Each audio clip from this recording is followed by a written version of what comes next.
On the day we were supposed to leave for our honeymoon, I was stunned when Terry handed me divorce papers. He calmly informed me that he planned to take his entire family on what should have been our romantic getaway. If I didn't agree with this arrangement, he said we could simply part ways. Though I was seething inside, I maintained my composure and replied, "That's fine, but remember, I'm still my own person." His shocked expression gave me a small sense of victory. "My name is Lauren, and I'm a 38-year-old real estate agent. I love my job and am grateful for the support I receive from my colleagues. While my career is fulfilling, my personal life is quite simple. I don't have many hobbies and until recently had never been in a relationship. Watching my friends get married in their 30s left me feeling behind, and it didn't help that younger colleagues frequently left the company, which always saddened me. Then I met Terry through a mutual friend. He was 3 years younger than me, with a calming smile that made me feel safe and appreciated. Terry wasn't one to dominate conversations. He preferred to listen, always valuing my input. It was a refreshing change as I wasn't used to feeling so involved in decision-making, given my lack of romantic experience. I quickly grew fond of him, and our relationship blossomed. When the topic of marriage came up, Terry's simple and quiet agreement felt natural. Marriage, for me, meant making important decisions together. Planning the wedding, the honeymoon, choosing a home. It was supposed to be one of life's great milestones, and I was excited to share it all with him. Yet no matter the decision, Terry consistently deferred to me. He never offered his own thoughts, simply agreeing with whatever I suggested. Over time, this made him seem less dependable, and I started feeling less fulfilled in our relationship. Another source of growing tension was my interaction with Terry's mother. Unlike Terry's easygoing demeanor, his mother was assertive and dismissive of my opinions.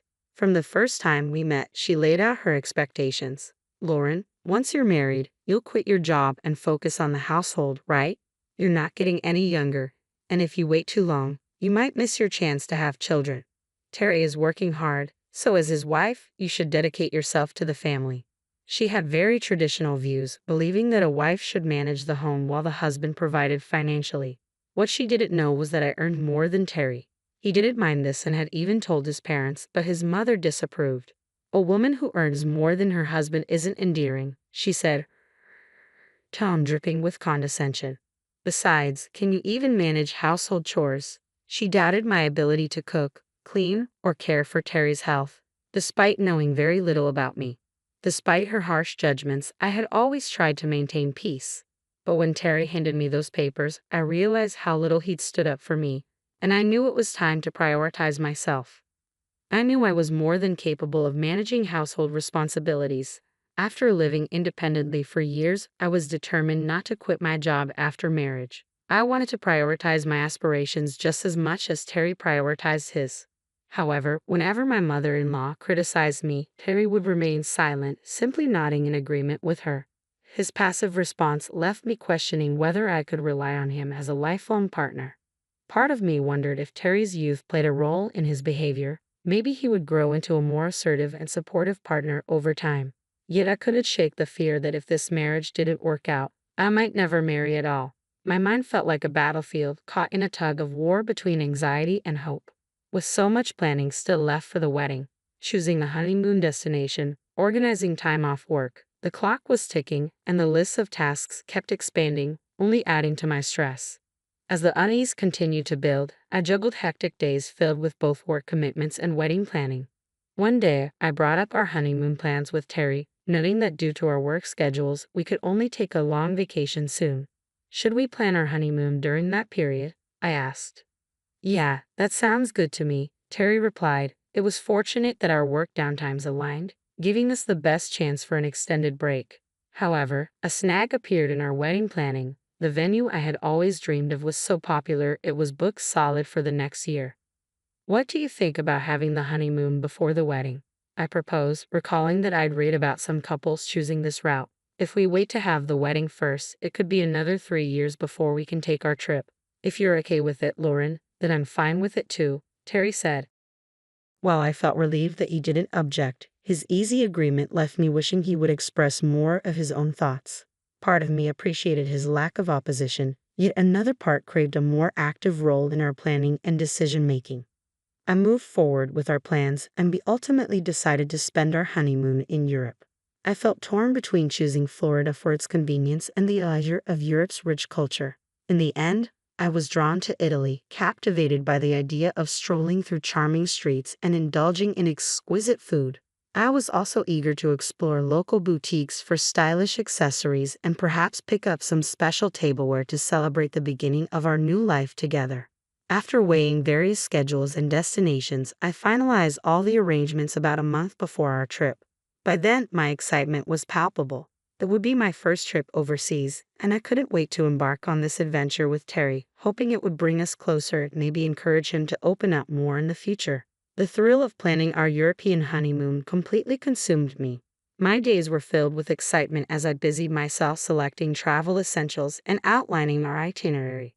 This joy temporarily washed away any feelings of discontent I had toward Terry. However, just a week before our departure, Terry surprised me with an unexpected request that sparked my curiosity. Since he seldom asked for anything, I wondered if it might relate to our trip. Maybe he found a new spot in Venice he wanted to explore. Eagerly, I asked what was on his mind. Then Terry casually dropped a bombshell. "I want to go to Bing Taylor when we're in Venice. Mom really wants to see it." I was taken aback, bewildered by his words. "Your mother? Wait, what do you mean?" I struggled to keep up with this sudden shift in plans, but Terry acted as if it was all perfectly normal. "Well, since everyone else is going, we'll all be together during the trip, right?" he said. "Everyone? What do you mean by everyone? It's our honeymoon. It should obviously just be the two of us." I countered, but Terry continued, "My mom thinks it's normal for the whole family to come along." Flustered, I replied, "Terry, I made reservations for just the two of us, and the deadline to book was a few days ago. Today is the last day to confirm. I booked the trip just for us. The whole family can't join now. If you think something can be worked out, you might want to talk to the travel agency," I said, trying to assert control. Before I could fully grasp the implications of Terry's words, the intercom buzzed. On the screen, I saw my in-laws walking in with their bags, completely ignoring my stunned expression. My mother-in-law's eyes gleamed with excitement as she exclaimed, "I thought I'd leave the luggage here since we're leaving soon." Terry chimed in supportively, "Just leave the luggage here," and began ushering them into the room without my consent. Panic set in, and I blurted out, "Wait a minute." I tried to intercept him, desperate to regain control over the spiraling situation. My mother-in-law shot me a sharp look, her tone dismissive. "What's the matter, Lauren? I hope you're not suddenly saying you don't want us to go together," she challenged. "I never agreed to this in the first place," I retorted, but she barely acknowledged my response. Instead, she turned to Terry, seeking his support. "You heard her, she just said no. But you always thought we would go together, right?" she coaxed him. Caught in the middle, Terry simply nodded and replied, "Yeah," affirming her presumption. Seizing on his agreement, my mother-in-law continued, overriding my objections. "It's normal for the husband's parents to accompany the couple on their honeymoon. Don't you have common sense? I hope you won't ruin this trip with any unpleasantness. We want to make good memories, right? I'll make sure to teach you some common sense this week before we leave. It's a special honeymoon, after all." Feeling like my world was crumbling around me, my frustration boiled over. "This is a honeymoon, you know. Normally, it's just supposed to be the husband and wife." I insisted, desperately trying to make her understand the traditional privacy expected on such an occasion. However, my mother-in-law was unyielding. "The husband's parents joining the honeymoon is just common sense. I can't believe you don't want to be with us. I thought we were becoming a family, but it seems our ideas of common sense are different. You don't seem to like me, and nothing seems to match," she lamented, her eyebrows furrowed in what looked like feigned disappointment. Her words dripped with insincerity, and I was certain she was manipulating the situation. Even Terry, without questioning the normality of the situation, sided with her. "Lauren, what's wrong with you?" "They're my parents," he said, aligning himself with her narrative and leaving me feeling isolated and misunderstood in what was rapidly becoming a family versus individual conflict. "It's not possible for us all to go together on the honeymoon," I stated firmly. "We've already made reservations for just the two of us. And honestly, I've never heard of families joining the honeymoon." Terry's response was immediate and heated, his frustration boiling over. "I can't believe you dislike my parents so much, Lauren. That's enough for today," he snapped, disbelief clouding his features. A triumphant grin spread across my mother-in-law's face, and it stunned to see Terry consistently siding with her without considering my feelings, especially in such a personal matter. Before I could respond, I found myself being ushered towards the door, which swung closed behind me. The last thing I saw was my mother-in-law's smug expression. Standing outside, I felt utterly powerless and wronged. Why was I being portrayed as the villain? Why did this special trip have to be overshadowed by such conflict? Overwhelmed by frustration and sadness, tears streamed down my face. A few hours later, a message from Terry pinged on my phone. I want you to check if it's still possible for them to join the tour. If not, we'll cancel this trip and find one where all four of us can go.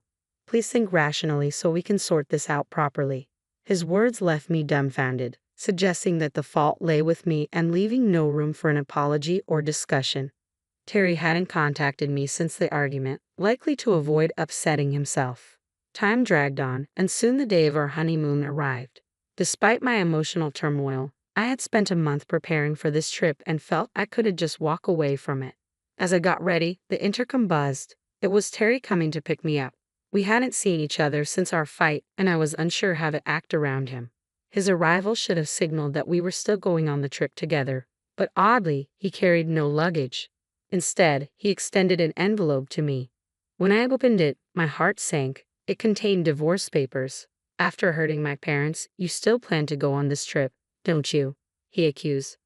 I'm taking my whole family on this honeymoon. His words cut deep, leaving me reeling from the abrupt and bitter end to what was supposed to be the happiest time of our lives. If you don't like it, let's just get a divorce. My mom said it would be better that way, he said, shoving the divorce papers toward me. In that moment, his true nature became unmistakably clear. I had once believed he would listen to my concerns and prioritize my feelings, thinking of him as a kind and considerate person. But it turned out he rarely voiced his own opinions and consistently placed his family's wishes above mine. This was the real Terry, and as this realization set in, my affection for him cooled significantly. Marrying him now felt more daunting than ever, and the thought of being part of a family with such a domineering mother-in-law seemed utterly impossible. With newfound resolve, I looked at the divorce papers he had thrust in front of me and said calmly, "Sure, but remember, I'm still single." "Single? What do you mean?" Terry exclaimed, taken aback by my response. "Weren't you paying attention? We talked about going on the honeymoon but delaying the official marriage registration until the day of the ceremony. I made sure to get your agreement on that, Terry. You didn't forget, did you? The marriage certificate is still in the drawer, and you even said, if you're fine with it, Lauren, then I'm fine too. That's right, divorce or not, we're not even married yet, so there's no issue with going on the honeymoon under my maiden name," I reminded him. Terry's face shifted through a whirlwind of emotions before he turned red, frustration boiling over. "Are you out of your mind? To give up on marriage just like that, just because of a honeymoon? Get a grip." I shot back, matching his intensity with my firm voice. "This is me being rational. I've been so blinded by my desire to get married that I failed to see the reality of our situation. I can't be happy marrying someone who doesn't listen to their partner's opinions or support them. I'd rather stay single for life. Thanks for helping me realize that haste makes waste." "Hey, Lauren, let's calm down and start over, okay?" Terry's voice cracked, his eyes welling up as he seemed on the verge of tears, but I was no longer swayed by his pleas. I had made up my mind to break free from this cycle. Raising my voice, I told him, "If you're so desperate for a family trip, go with your family of 3. But this time, you'll handle everything from booking the tour to planning the itinerary. It's about time you experience how challenging it is to manage all that on your own. If you think you can handle it, go ahead, you indecisive man." In a definitive gesture, I pulled out the marriage certificate from the drawer and tore it up right in front of him. His mouth fell open, stunned by my resolve. "Do you understand how serious I am now? I refuse to have a future that's compromised. It's over between us. Why don't you go back to your beloved mommy and cry to her, you mama's boy?" Leaving Terry utterly stunned, I slammed the front door shut. From his expression, it seemed likely he would go and cry to his mother. I could easily picture it happening, confirming my decision was the right one. After the fallout, I reached out to the tour company to cancel our reservations. Since it was a same-day cancellation, we were charged the full fee. I sent the bill to Terry for the entire amount. It felt only fair since his actions had upended our plans. Later, Terry blamed me for our failed marriage and even spread rumors among our friends and colleagues. However, sympathy was scarce in his corner. Among our relatives and coworkers, he began to be viewed as an unconventional mama's boy, a reputation further solidified by his recent actions, which led many to see him unfavorably. When I discussed the divorce with my parents, they were initially surprised but quickly came around. Marriage isn't the only source of happiness, Lauren. As long as you're happy, that's what matters, my mother reassured me. Her words were a balm to my spirit, and I couldn't have been more thankful. In a twist of fate, this whole ordeal reignited my passion for travel. I decided it would be a shame to let my vacation days go unused, so I embarked on my first solo trip. Traveling alone overseas was initially daunting but turned out to be incredibly fulfilling. I explored historic cities I had always wanted to visit and found that being alone was surprisingly enjoyable. Emboldened by this adventure, I fully embraced solo traveling whenever I had time off. I'm already plotting another overseas journey for my next break. This new chapter of my life is defined by freedom and discovery, a path where I am no longer constrained by anyone else's expectations or desires.